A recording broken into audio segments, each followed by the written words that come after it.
Significa aver dato un grandissimo senso alla mia vita, essere tornata indietro negli anni, sentirmi utile e sentirmi appagata nel riconoscimento di questa utilità da parte delle persone che ne fruiscono. Io sono presidente di un'associazione di volontariato che si occupa di anziani. Noi siamo prevalentemente presenti nelle residenze sanitarie assistenziali della Fondazione Opera Immacolata Concezione alla Mandria, qui a Padova. E in questo periodo, da febbraio fino ad ora,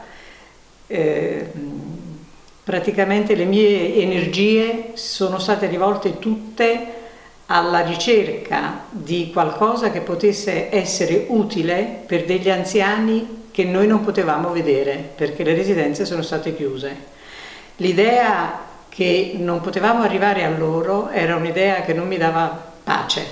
Alla fine ci siamo riusciti e abbiamo creato un ponte di un collegamento di notizie attraverso gli educatori delle residenze e non mi sono fermata a questo perché questo collegamento era fatto di scritti e anche di video, però avevo bisogno di più e quindi addirittura sono stati creati 2 podcast, uno di musica e uno di videolibri, videoracconti, ma tutti racconti registrati dai volontari, così come i brani musicali registrati dai volontari.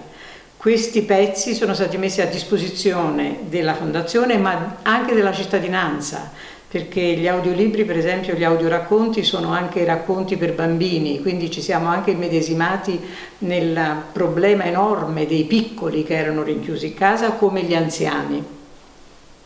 Ecco, questa cosa mi ha assorbito totalmente e averla realizzata è stato veramente un motivo di grande soddisfazione e aver visto che queste cose sono arrivate anche oltre le residenze sanitarie assistenziali mi ha dato veramente grande gioia.